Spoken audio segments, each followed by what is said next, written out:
Welcome to this week's episode of the Success Realtor Podcast by yours truly, Colleen Wood, where we celebrate success in real estate and share the wisdom and struggles so others can be successful too. If you're a new listener, I'm the producing branch manager of the Wood team at Hometown Lenders, and I'm known for helping realtors earn a lot more money in commissions without selling their soul to the industry and maintaining balance with what's most important in life. I am so excited to be talking to the incredible Jerod Lee today. Jerod is an associate broker with M H C Realty under Real Broker out of Meridian, Idaho. Jerod closed about 24 units in 2022 for about $6 million. What a great year for you. It was a challenging year for a lot of people, and you did very well. Yeah, I feel blessed for what I accomplished for sure, but making some transitions, which hopefully we'll talk about. Yeah, But lots good. of exciting things coming down the line for you.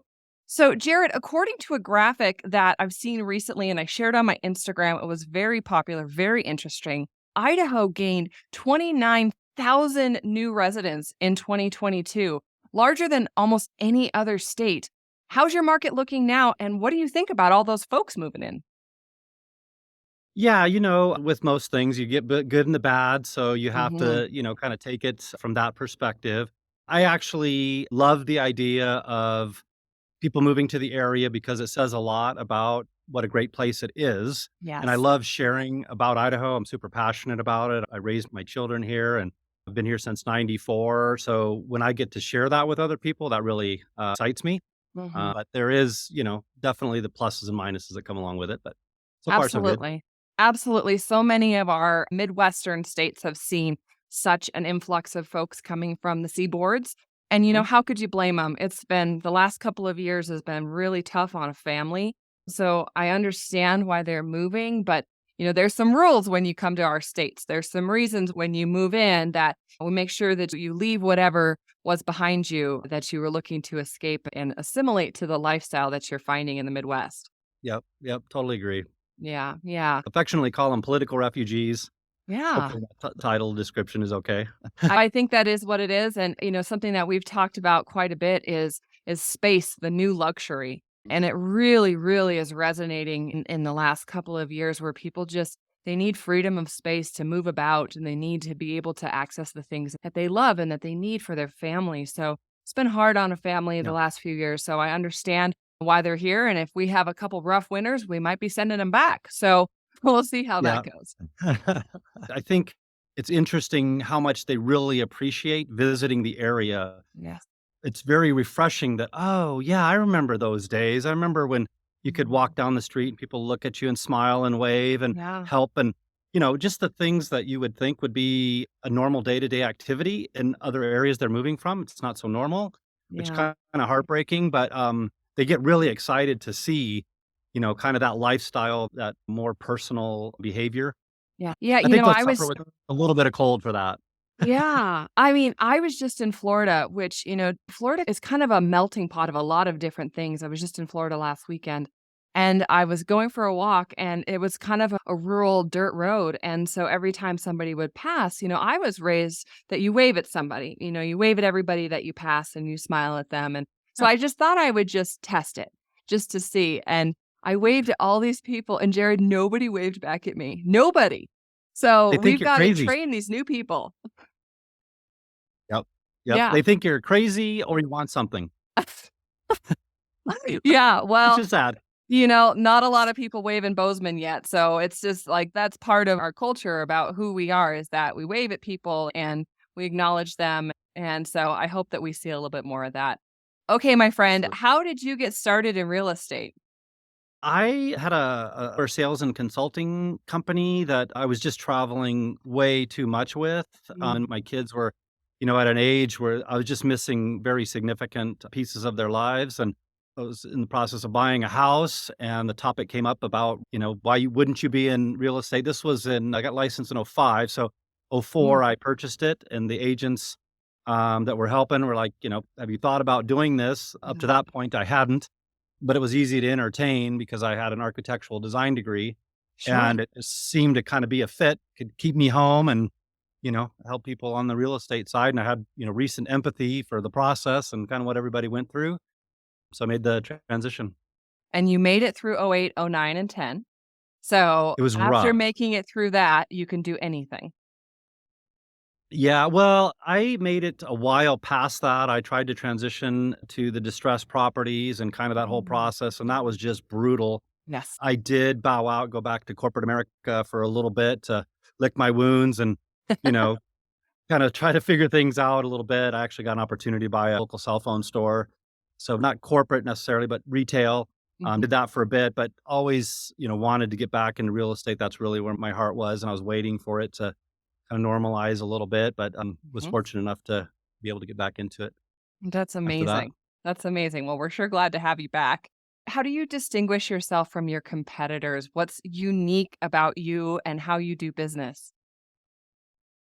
Yeah, I think there's a couple of things. One of being, I always found it interesting that buyers and sellers would say, my agent doesn't listen to me. Oh, heartbreaking. And I couldn't quite understand that, but I really wanted to kind of dig into that.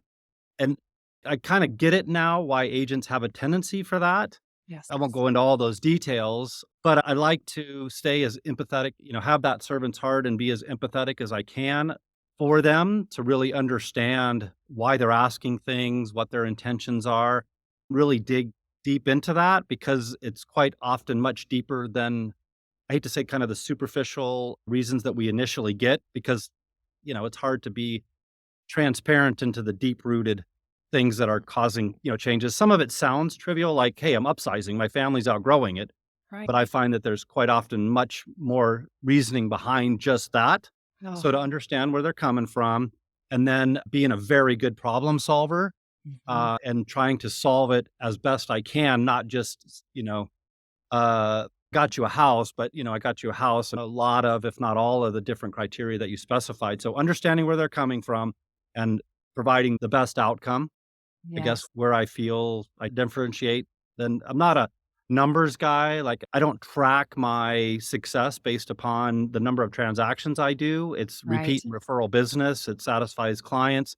Hugs at the closing table Yes. mean everything to me. Yeah. The reviews, the Mhm. five-star reviews I get, like, that's emotional currency means more. Absolutely. I want to speak to that listening part because we're in such a people business where we are talking to a lot of people. And I was just at a conference. That's why I was in Florida. And there's a gentleman that is kind of a big deal.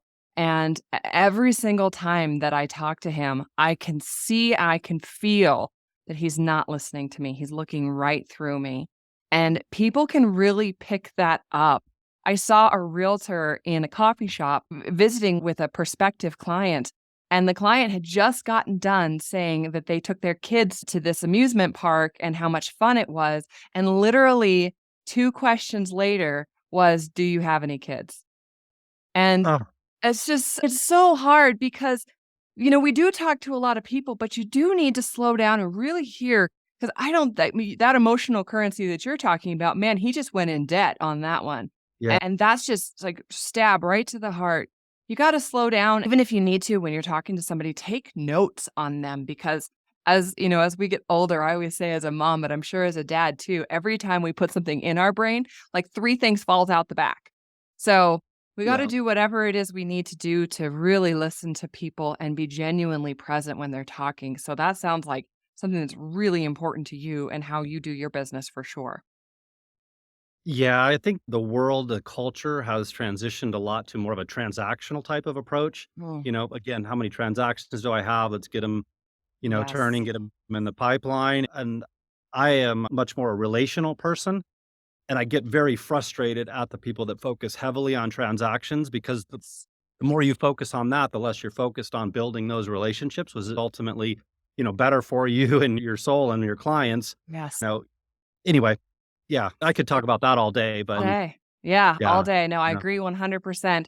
Lead with your heart. People can read it. If you're just about the transaction, people can read that too.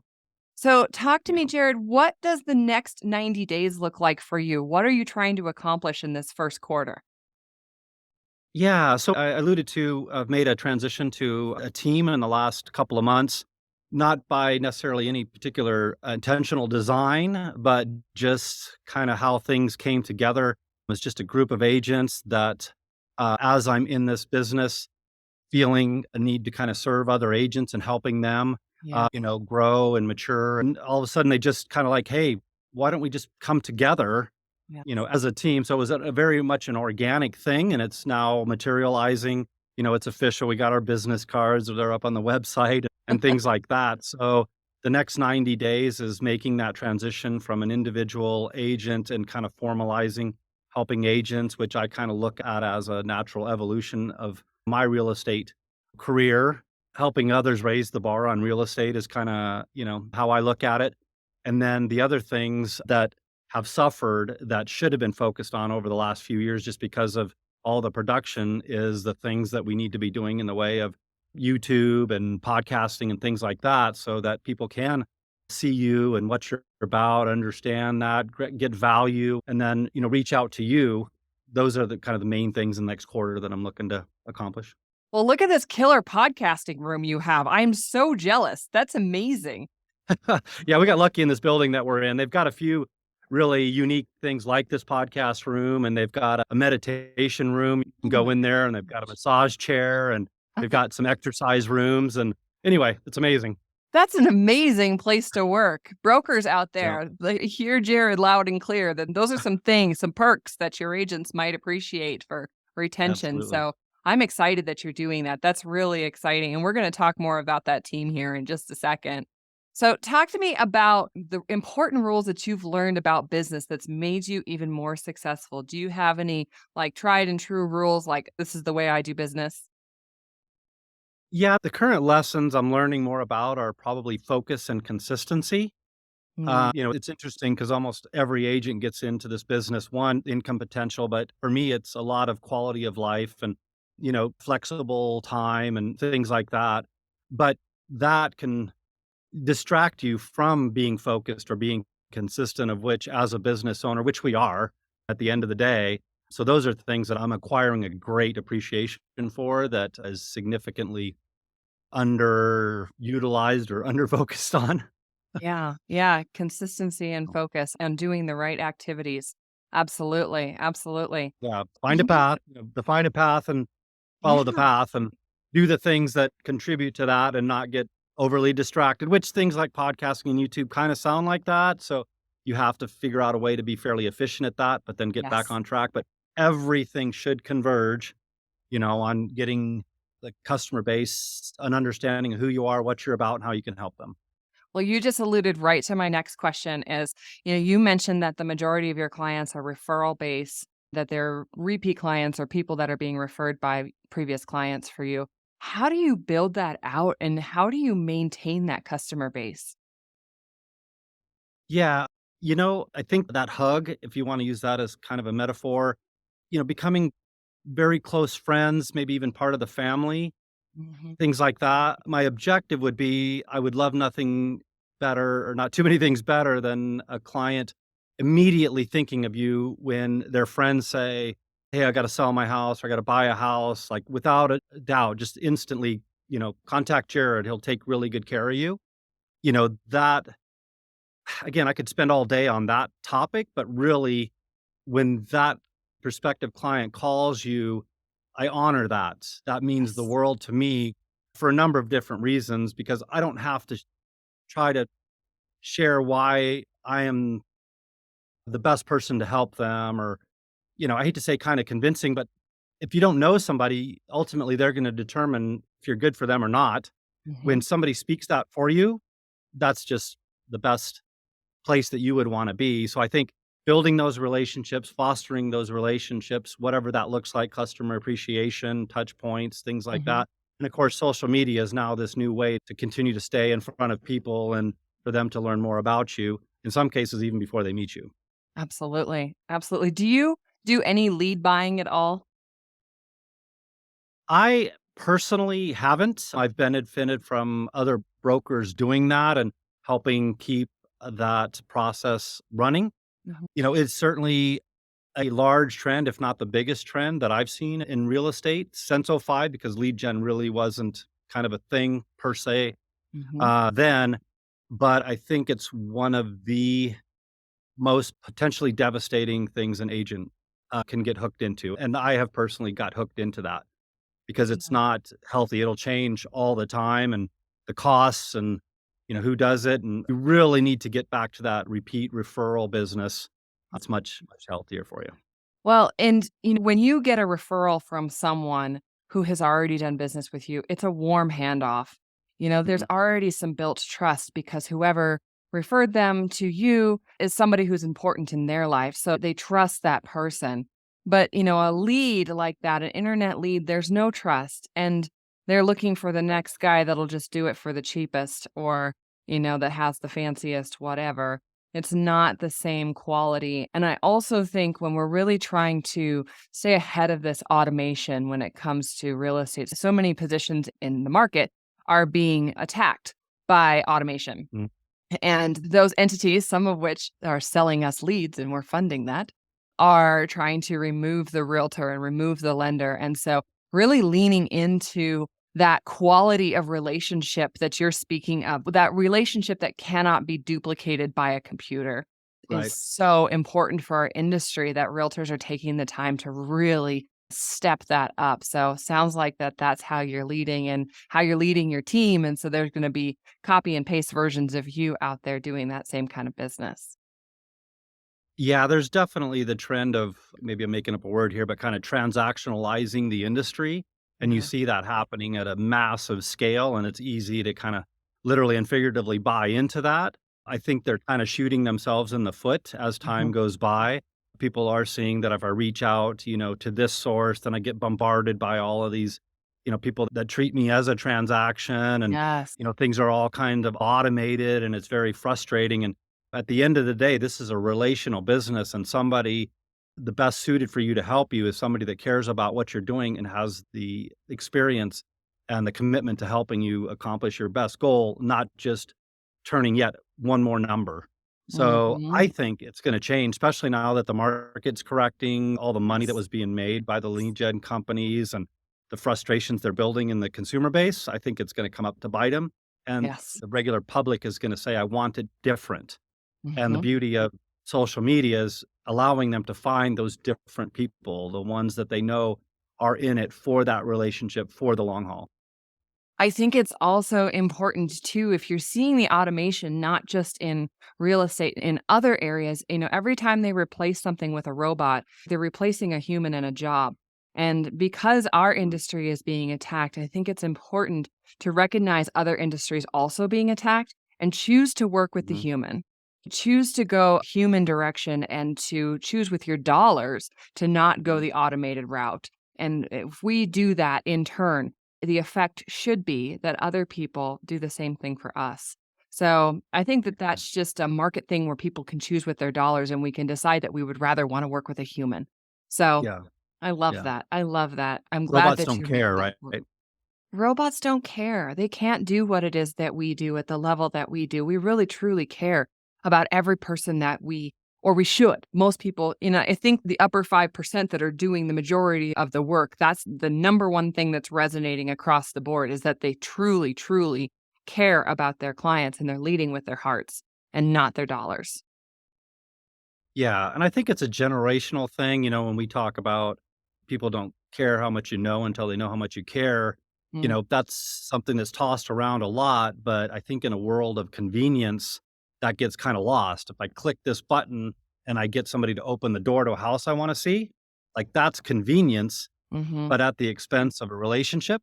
mm, Unless you just happen to get a relationship-minded agent that's gonna open that door for you and care mm, more than hurrying up and put you under contract for that house or the next one or the 3rd one, that agent should be like, "We're gonna put you in contract when it makes sense, how yeah. it makes sense, not I've gotta hurry up and get my numbers up."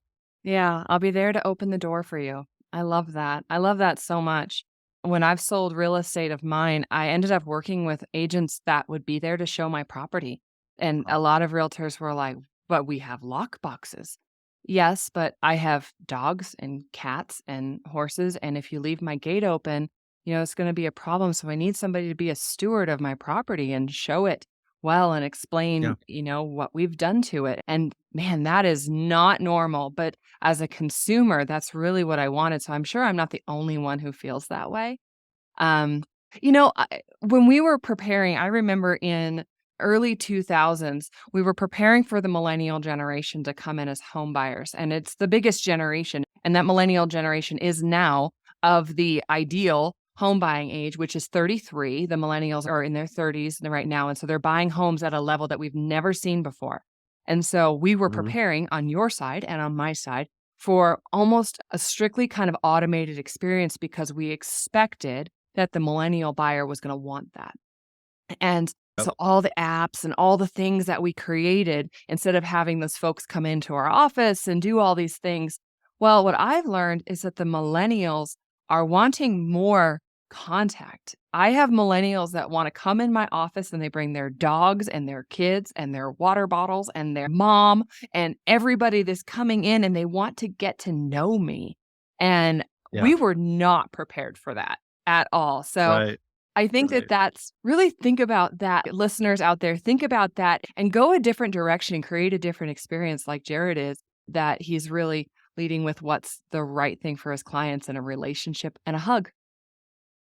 Yeah. Yeah. Well, we are humans, so we want it and we starve for it as much as we think convenience is what we'd prefer. There's an overwhelming need to interact and know that somebody's taking good care of you, especially on a big activity such as buying or selling a home. Yes. The less care there is, the more likely things to go wrong or become devastatingly painful. Mhm. And if we transactionalize it and you skip from, even a robot or a person to person to robot to person, and you don't have one person keeping it all together and caring and watching out for your best interest and it falls apart, they're like, oh, I was just one cog in a wheel. I don't really Mhm. care. But when you're that hub of that wheel and you Yes. care and you're holding it together, then it matters. And then, even the millennials, like just humans, right? Every generation wants that interaction. They just might not know how much they want it or how nice it is when they finally get it. Yeah. I think it's okay to pepper in like some tools. Like for us, people like to be able to upload documents. They like to be able to do an automated application, but then they want to talk to a human. So I think you can pepper in those things, those tools that people enjoy. We do wrestle with the click button get mortgage thing that, that's available out there. So you do need to make it easy for people to give you money. And, Yeah. having things like for you guys, like answering services, where you have an assistant that's going to be able to answer your phone and schedule for you when you're with somebody. Things that make it easy for people to give you money instead of hitting like a voicemail. That people don't love that. We know that. So yeah, make it easy for people to give you money, but at the same time, pepper in your personality. So I love that. Yeah. Yeah. I think the identification of when you pepper it and how you pepper it is super important. Mm, As my production was going up and as I introduced transaction coordinators and was yeah. entertaining assistants and things like that, I noticed that the interaction was lacking. The Mm, intimacy of the overall health of the transaction was dying. And I actually went right back to doing all that on my own. And I understood that equates to fewer sales or helping people sell. But now, I go to every one of my inspections. I go to my new home orientations. I look at it as this is an opportunity for you, one, interact with your client and then show them that you are keeping hands on mhm. of, all the aspects of what's happening. You're not abdicating that to somebody else. And even the addendum that you do that seems like it'd be easy for a transaction coordinator to do, look at it as an opportunity to talk to your client. Like, why are we putting this together and what does it mean? And, some are Right. really straightforward, but yet it's another opportunity to talk with your friend. So, Right. yes, there is that fine line. When you pepper it, make sure that it's not at the expense of an interaction with another human being. Right. I love that. So you talked just a little bit about a team. I know that you have some plans and are currently in the process of building a team. What does that look like? Talk to me about what your plans are. How do you feel about bringing in a team at this stage in your career? Talk to me about that. Yeah. Yeah. Oh boy. Let's see. Transparency here. I think it's natural for somebody to want to graduate into the team side of things. One, because you can interact with more people and obviously there's synergy that can be had. But I look at it as a little bit of, especially in a normalizing, correcting market, that you're not focusing on your efforts individually per se, but now you're also trying to help others grow a healthy business. So there's excitement and a little apprehension all kind of built in. But overall, I'm very kind of excited about the future, specifically for how the team came together.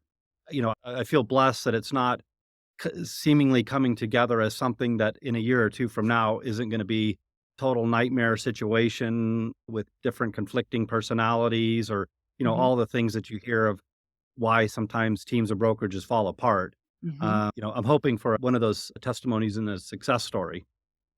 I So hope that for you too. yeah, I Yeah. hear that you might have some differing thoughts on the team approach. Yeah, I had a lot of experience with that, and I like you, I wanted to give especially to other women. I really felt like I was given a career, and, when people come into our industry and somebody teaches us how to do it, it's like a college level education that you get paid while you're learning, and it's really beautiful because, we make more money than doctors, and we don't have a Mhm. degree. I don't have a degree, I'm a college dropout, and I really feel like having the right people is so imperative. I think salespeople are difficult because if you do it like a disc profile, salespeople have to have a higher D, which means we're leaders, we're Mhm. decisive, like we can be daring, all those strong D words that when put together, when you put Can't a butt bunch heads. of those together, you can really crash. And so I have undone a lot of that, and I think it's mostly because I wanted quality, like what you're talking about. The quantity wasn't important. We did $100 million in 2021 for it was 276 units with a team of 13 people, and there was too many people involved. Loved, of course, all the clients and all the realtors and, loved the traction. It was a great year for a lot of us. But I have no intention of having a team that large again, and I think the changes that have happened in 2022 that have encouraged us to downsize expenses have been really, really healthy for me and for the quality Mhm. of my transactions with my clients and my realtors. So I'm kind of on the other side of it where I think it's a great thing as long as you have the right people involved and that they know what their role is. Yeah. Well, the right people for the right reason. Fortunately, we're all focused on serving our clients and not serving ourselves. So there's this outward kind of intention in what we do where I think there can be a tendency of putting people together and everybody's clamoring for their ultimate objective and outcome, which then Mm, begins to conflict and cause problems. But when we get together, it's how can we come together as a team to serve the community? So, mm, I'm optimistic that that kind of servant's hearts approach to it eliminates a lot of that. I don't know about your specific case, but what I see in other teams and brokerages is drama and yes, conflict. You know, I've lived enough life that I want very little drama and very same, little yeah. chaos. I'm naive enough to think I can eliminate it completely. But, I respect who I bring kind of into my life, into my team, into my sphere, including clients to a large Yes. degree, that we're all like-minded and not self-focused.